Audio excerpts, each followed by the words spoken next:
What's up, Word Tribe? Jesse Tree here. Shaka's happening. Just cool spring morning here. Got some overcast.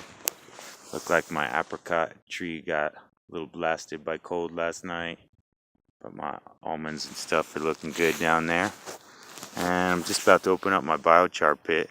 We made biochar in our soils class the other day where we detailed how we do our soil management here at the farm, utilizing biochar, mycorrhizal fungi, wood mulch, deep straw mulch gardening, chicken manure, biodynamic preparations, compost, and a whole bunch of stuff is detailed class. But whatever the case, I'm opening up my pit now. I thought I'd bring y'all in and share here. Let's take a look. All right. Pretty decent.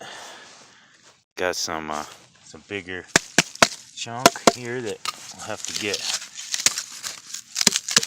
another fire. But it looks like what we got underneath is pretty good. You want to get that real nice. See how it kind of sounds like glass? That's the stuff. So yeah, pretty stoked about that. Now, biochar is not really indicated necessarily for New Mexico soils because we're super alkaline. But what I do is I take the biochar and throw it in my chicken coop with the chickens, and that activates it. You know, they populate the microorganisms and can populate the biochar. And then I throw down a lot of organic matter. So I think, this little pit, that's about as much biochar as I'll put down on this whole property in a year. So the problem being, that wood, ash or charred wood tends to be, pretty alkaline. We're really alkaline. And our soils here in New Mexico, we're really trying to get more towards base, and acidity. So I achieve that also with cotton burr mulch that's composted with porcine poo. That's a kind of acidified organic product. Though I try to steer away from that more and more because even the organic cotton burr mulch, there tends to be quite a bit of uptake, I guess, by the cotton plants of pesticides. So yeah, it's one of those things that I think we're going to have our best chance at bioremediating a lot of these toxic substances that we put into the environment through the biological transmutation of things like fungi and biochar and, microorganisms, soil life, and the like. So, yeah, I don't know. I'm just kind of experimenting. I'm not doing any sort of scientific research in terms of trials and study. I'm just putting it all down and seeing what we get. Seems to be working so far. Building a pretty nice food forest over there. I'll show you in a bit. Alright. So check it out. This is my food forest over here. We got hugelkultur swales on contour as part of our soil building method as well.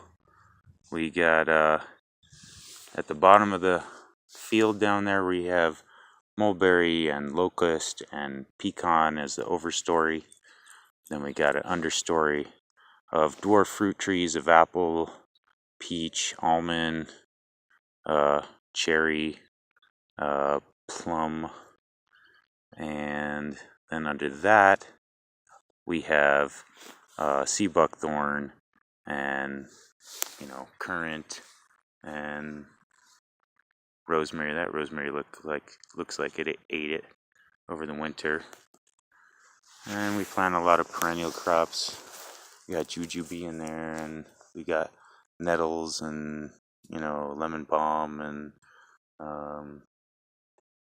we allow a lot of the wild things to come, the wild mustards and the dock and everything, and then we interplant in there like our tomatoes and our corn beans and squash and our lettuce and everything like that. We got goji berries growing here. We got all manner of stuff. I sometimes overwhelmed trying to think about all of it. But yeah, it's, my love's life. I love culturing life. I love to grow things and see the awesome power we all have to, as human beings, to nurture life into a state of thriving.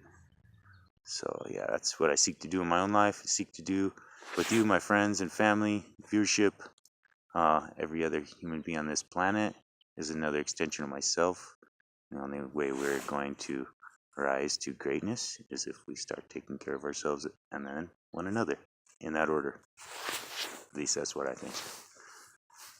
We all got opinions, don't we? That can be our downfall. Anyway, love you, family. Thanks for checking out our farm and sharing your time, and I hope you have a beautiful day.